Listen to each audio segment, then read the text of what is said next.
누가복음 9장 1절에서 17절까지 말씀을 살펴보도록 하겠습니다. 예수님께서 자신의 능력과 권세를 12 제자들에게 주심으로 제자들로 하여금 귀신을 제어하고 병을 치유하며 하나님 나라의 복음을 전파하게 하십니다. 예수님께서는 전도 여행에서 돌아온 제자들과 함께 떡 5개와 물고기 2마리로 성인 남자만 5,000명을 먹이시는 이적을 베푸십니다. 1절에서 6절은 12 제자 파송입니다. 야이로 사건 이후 예수님께서는 12 제자들을 불러 모으십니다. 부르신 제자들에게 지금껏 보여주셨던 모든 귀신들을 제어하고 병을 고치는 능력과 권위를 주십니다. 제자들을 내보내시며 하나님 나라를 전파하고 병든 사람을 고칠 것을 명령합니다.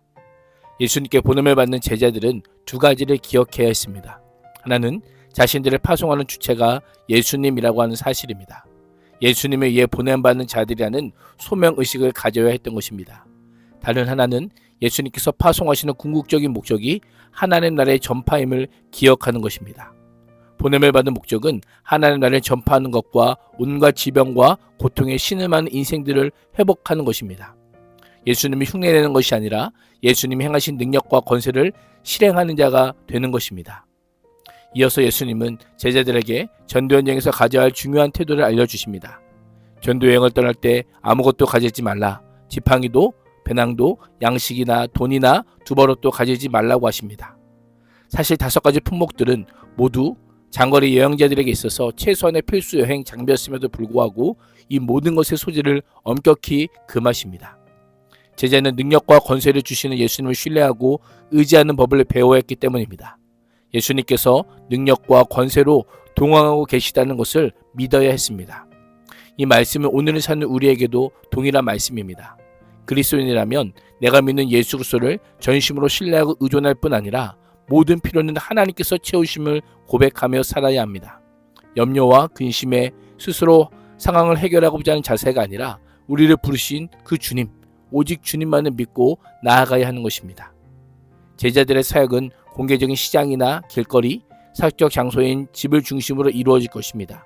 특히 어느 집에 들어가거든 그 마을을 떠날 때까지 그 집에 머물러 있으라고 하시며 머무는 장소를 무분별하게 옮김으로 복음 전도가 아닌 다른 일에 신경 쓰는 일을 방지할 것을 알려주십니다.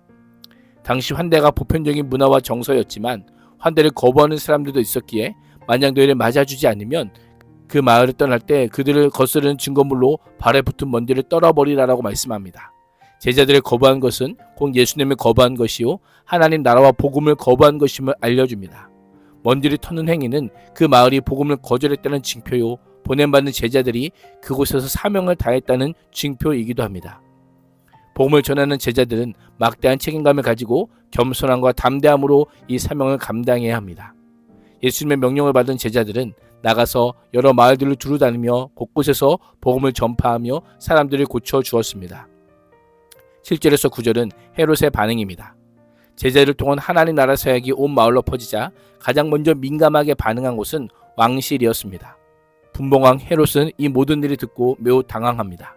당황하다라고 한 표현을 직역하면 곧 정신을 잃어버린 상태입니다. 예수님으로 말미암아 이루어진 모든 일을 듣자 심히 당황하며 제정신을 못 차리고 헤매고 있었던 겁니다. 예수님으로 말미암은 복음의 능력은 당시 지역사회뿐만 아니라 권력의 핵심인 왕실까지도 혼비백산하게 할 정도였던 겁니다. 이러한 예수님을 둘러싼 사람들의 평가는 다양했습니다. 어떤 사람은 예수님을 죽은 세례요한이 다시 살아난 분이로, 어떤 사람들은 엘리야나 옛 선지자 중에 하나가 다시 살아났다라고 말했습니다. 헤롯은 세례요한을 참수한 당사자이면서도 한간에 떠든 소문에 그 마음이 갈대처럼 흔들립니다.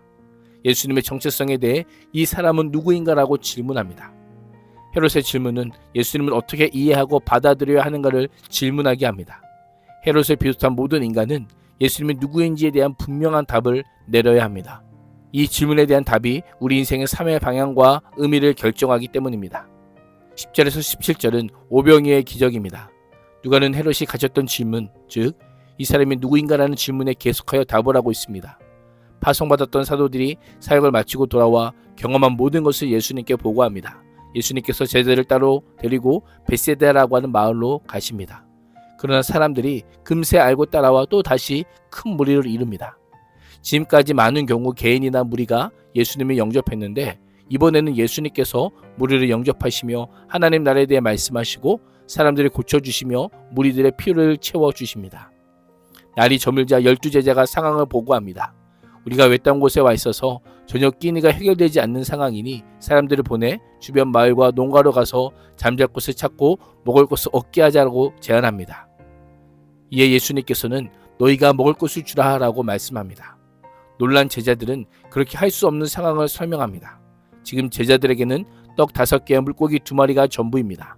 당장 제자들의 배고픔도 해결할 수 없는 상황입니다. 무리를 위해 떡을 구입하지 않는 이상 먹을 것을 주는 것은 불가능합니다. 그곳에 남자만 5,000명 정도가 있었기 때문입니다. 예수님은 제자들에게 무리를 약 50명씩 모아 앉게 하라고 명령하신 후 제자들이 전부라고 말한 떡 5개와 물고기 2마리를 가지고 하늘을 우러러 축사하십니다. 그러자 기적이 일어납니다. 그것을 떼어 제자들에게 주었고 받은 제자들은 다시 무리들에게 나누어 줍니다. 모두가 배불리 먹고도 12바구니가 남는 기적이 일어난 것입니다. 모두가 빈들에서 하늘로부터 베풀어지는 풍성한 생명의 잔치를 맛보았습니다. 지팡이, 배낭, 양식, 돈, 두버릇 없이도 예수님 안에서 능력과 권세를 경험한 것입니다. 비록 오병이어라는 불가능한 현실과 상황이라도 예수님께서 자신의 백성을 돌보시며 그들의 필요를 풍성히 채워주시는 분임을 알려주고 있습니다. 제자들은 자신들의 제한된 자원과 능력 속에서도 예수님을 신뢰하고 의지할 때 하나님 나라의 사역이 이루어짐을 알게 됩니다.